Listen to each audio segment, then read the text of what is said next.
The Path of Everyday Enlightenment. Enlightenment here and now.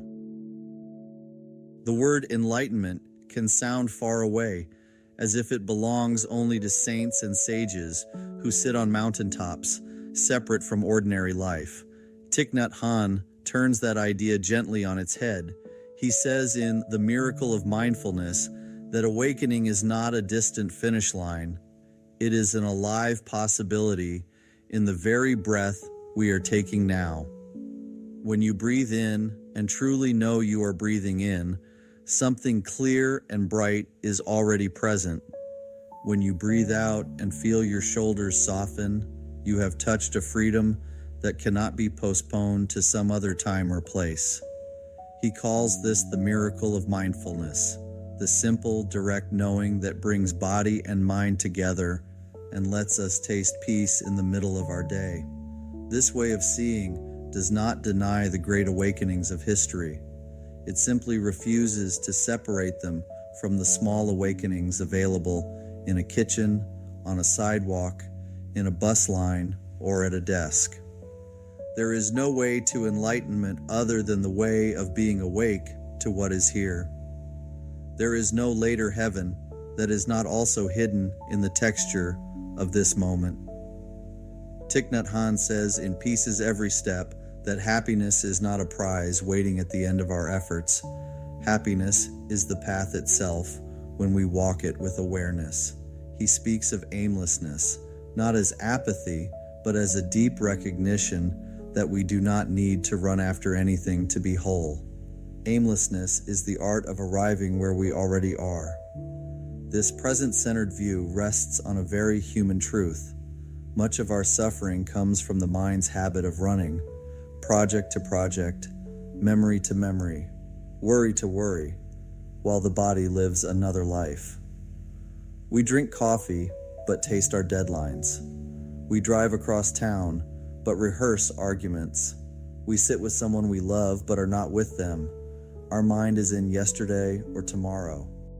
Thích Nhất Hạnh calls this being scattered, and he suggests the cure is beautifully plain. Stop, breathe, feel, and let awareness touch what is actually happening. He says in How to Sit that even one mindful breath can restore us to ourselves, because in that instant, the separation between body and mind dissolves. The breath is not just air, it is a bridge back to reality. In this sense, enlightenment is not a supernatural event. It is clarity. It is the moment when fog lifts and we see that the sky was there all along. The Buddhist tradition calls the energies that reveal this clarity, mindfulness, concentration, and insight. Thích Nhất Hạnh describes them in the heart of the Buddha's teaching as the living qualities that make a Buddha, and he insists that these energies do not belong to anyone special. We all have their seeds, and every time we bring awareness to the breath or to a simple action, we water those seeds. In doing so, we taste a kind of awakening that is small in scale but great in significance. Many small awakenings, he says, weave themselves into a larger awakening, like drops that become a stream. Nothing about this is abstract. If you have ever paused before speaking in anger and felt the heat cool even a little, you have known a moment of insight. If you have ever washed your hands slowly and felt gratitude for the water itself, you have known a moment of liberation from forgetfulness. If you have ever walked without planning the entire day and simply felt the ground under your feet, you have known a moment of peace that did not ask for conditions. These moments do not announce themselves with trumpets. They arise quietly, and they are completely real. The ordinary gates of awakening. Because awakening is present-centered, the gates to awakening are ordinary. Thích Nhất Hạnh returns again and again to common acts, washing dishes, walking, drinking tea, brushing teeth, making breakfast, and invites us to enter them with full attention. He says in The Miracle of Mindfulness that washing the dishes can be an act of enlightenment when we are completely there for the warm water, the simple movement of the hands, the shine of a clean bowl. At first, this can sound sentimental or unrealistic, especially when dishes stack high and life is demanding. Yet the point is not to deny the effort. The point is to give the effort a different quality, to make it a space where we can breathe and be alive. When he speaks of walking, he says, "In peace is every step," that the real miracle is not walking on water or thin air, but walking on the earth with each step awake. We are used to walking as if the path were only a means to a destination that finally matters. Mindful walking flips this script. Each step is itself a destination. Each step is a small arrival in the present.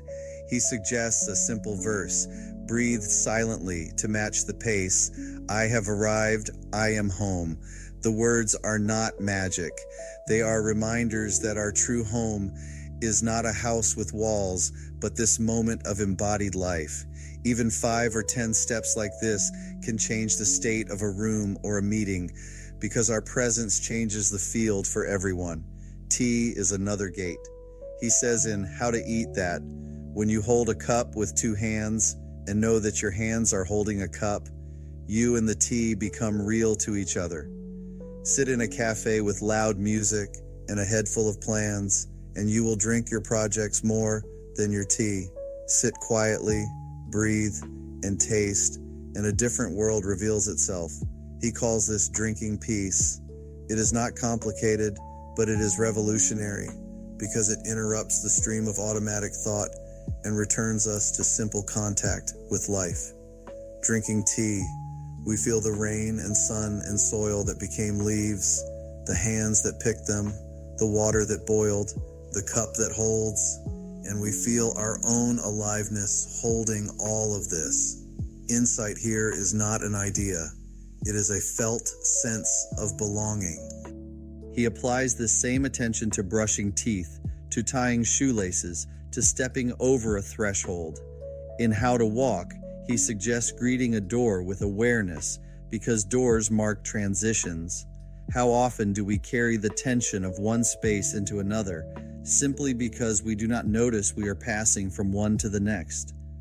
A single breath at the doorway can be a small enlightenment that prevents a careless comment or opens space for a smile that would have been lost. The practice is gentle. We do not add pressure to be perfect at being mindful. We simply set an intention to be there for 1 or 2 more moments each day, and we let those moments accumulate like seeds in rich soil. Cooking is a gate as well.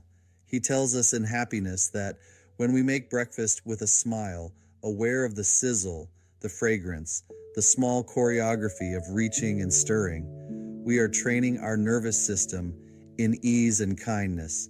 We are also changing the taste of the meal for those who eat it, because food carries the energy of its making. This is not superstition. It is the ordinary transmission of mood and attention through the body. A hurried breakfast carries hurry into the day. A calm breakfast plants a different rhythm. None of these gates require extra time. They are replacements for distraction, not additions to a crowded schedule. In a life that feels overfull, this is good news. Mindfulness does not ask us to stop living. It asks us to live what we are already living with more intimacy. Thích Nhất Hạnh says in True Love that to love is first of all to be there. When we are there for a dish, a step, a cup, we are training ourselves to be there for a person. Everyday mindfulness is not a private hobby. It is how we prepare the heart to meet the world with patience and care. Mindfulness, concentration, and insight, the threefold fruit.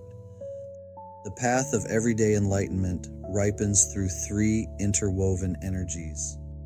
Thích Nhất Hạnh describes them as mindfulness, concentration, and insight, and he treats them as living companions rather than abstract terms. Mindfulness is the seed and also the sap that flows. Concentration is the strong trunk. Insight is the fruit that nourishes. Each supports the others, and all are available in ordinary life. Mindfulness is the energy of knowing what is happening while it is happening. It is simple awareness that does not have to comment or judge. We cultivate it by returning to the body again and again. In the blooming of a lotus, he teaches short, tender sentences that tie the breath to the body.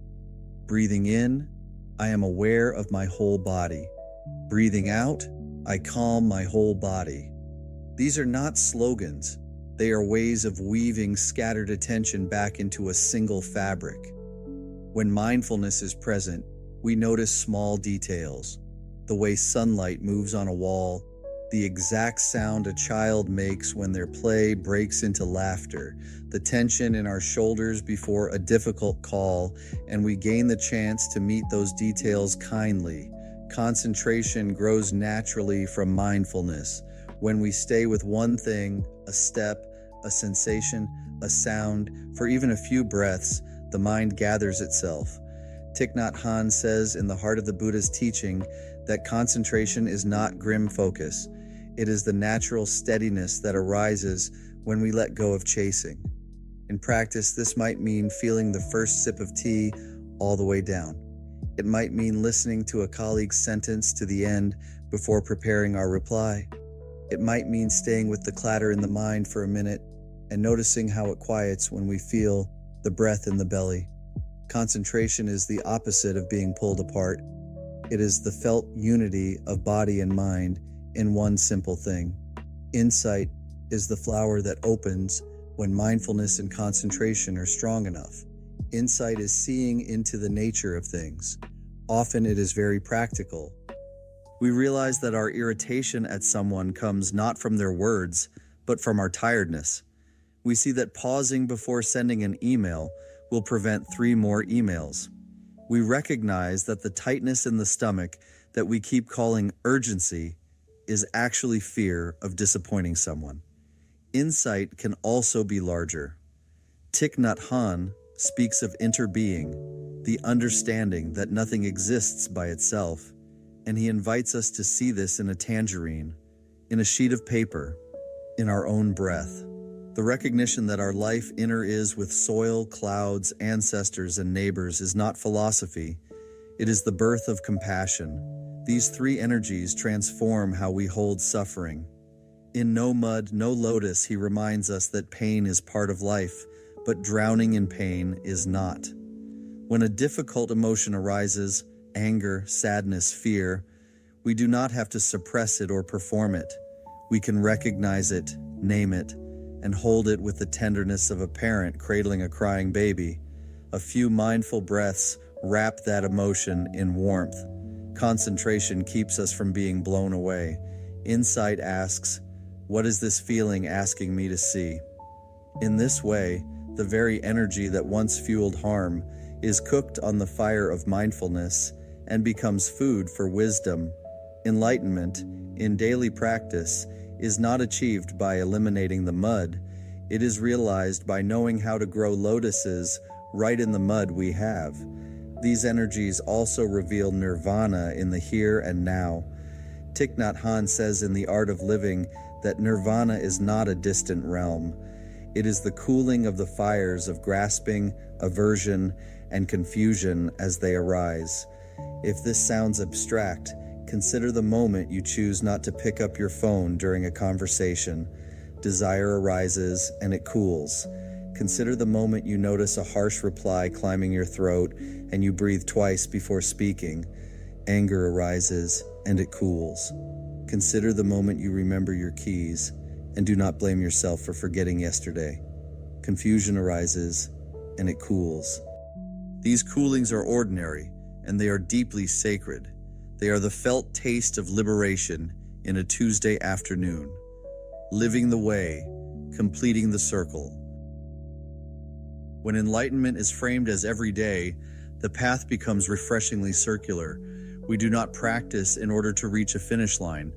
We practice because practicing is already touching the goal. Thich Nhat Hanh says in The Miracle of Mindfulness that awakening must be in the here and now, or it will never be anywhere. If we imagine that one more retreat, one more book, one more dramatic experience will deliver us, we will keep our life on hold. The invitation is to stop the postponement. The invitation is to plant our feet on the floor we already stand on and meet this breath as a friend. This does not mean the path is static. Everyday enlightenment grows as a tree grows, by rings so thin we do not notice them until years later. Small acts accumulate.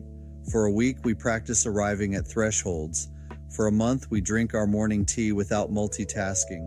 For a season we pause before we speak hard truths. For a year we walk more slowly between meetings. None of these practices announce themselves as heroic, and yet they change our nervous system, our relationships, and our culture. A home where people regularly breathe together becomes a home with fewer sharp edges. A team that starts meetings with 2 quiet breaths becomes a team that argues with more clarity and less harm. A person who washes dishes with care often finds they speak with more care because attention is one fabric. Community strengthens this circle.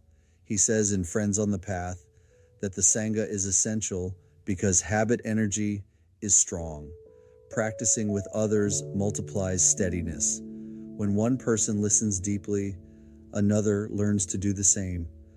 When one person smiles to their own irritation, someone else remembers to smile to theirs. The present-centered path is contagious in the best sense. It spreads by example. You do not have to convince anyone to join you. You only have to be there, truly, for the next thing you do, and your presence will make the space more spacious for everyone. Everyday enlightenment also includes aimlessness as a mature fruit. Aimlessness is not laziness. It is non-chasing. It frees us from the heavy thought that life begins when tasks are finished. In fact, life would end if it depended on that, because tasks never end. Aimlessness gives back the one thing we always thought we lacked: time that is alive. When you stir a pot and know you are stirring, when you brush your teeth and know you are brushing, when you answer a message and feel the breath in your belly, you are not delaying life. You are inhabiting it. Thích Nhất Hạnh says in The Art of Power that true power is the capacity to be free in the present moment. That power is available to a person of any age, income, or schedule. It is available in prisons and palaces, in apartments and monasteries, because it is the power to be where you are. This path gives a new meaning to the word purpose.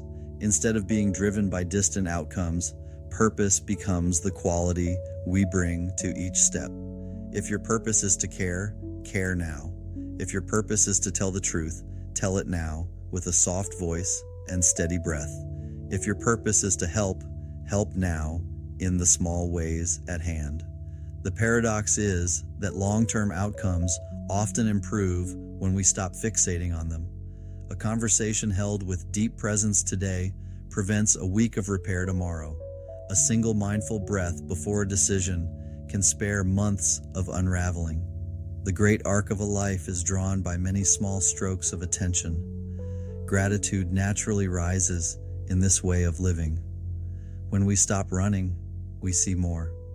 We see that every sip of water is a gift of rivers and rain. We see that having eyes to read, legs to walk, lungs that work, and a mind that can learn are not small things. He says in How to Walk that each step can touch the kingdom of God or the Pure Land, not as a promise, but as a felt beauty. Gratitude then feeds joy, and joy gives the energy to meet suffering without drowning. This is why he urges us to water the seeds of joy deliberately. Joy is not a distraction from pain. It is nourishment for the long work of healing. Finally, everyday enlightenment is generous. The peace you taste is not kept for yourself. It radiates outward as calmer speech, as kinder choices, as a willingness to listen. Presence is medicine. He says in The Art of Communicating that the most precious gift we can offer another is our true presence. When we are fully there, the other becomes real and begins to heal. This is as true in a home as it is in a hospital, as true with a friend as with someone we find difficult. In this sense, your mindful breath can be a public service. Your careful step can be a political act. Your gentle smile can be a form of resistance to the culture of hurry and harm. To close, imagine this day as the very place awakening wants to appear. You do not need incense, though you may light some if you like. You do not need a cushion, though you may sit if you wish. You need only this breath. Breathe in, knowing you are breathing in. Breathe out, knowing you are breathing out. Let the shoulders fall a little. Let the jaw soften. Feel the ground. If a cup is nearby, lift it with 2 hands and bow inwardly to the steam. If a sink is full, roll up your sleeves and meet the first bowl as if it were an honored guest. If a door waits, pause with your palm on the handle and give yourself a single, kind breath. If a person speaks, listen to the end of the sentence. These are not warm-ups for life. They are life. They are the path and the arrival at once. Thích Nhất Hạnh keeps pointing to this truth. Awakening is woven from ordinary moments, touched by extraordinary tenderness. You do not have to become someone else to live it. You only have to be the one who is here, breathing, stepping, smiling, and returning again and again to the only time and place where enlightenment can ever be found. This present moment, wonderfully alive.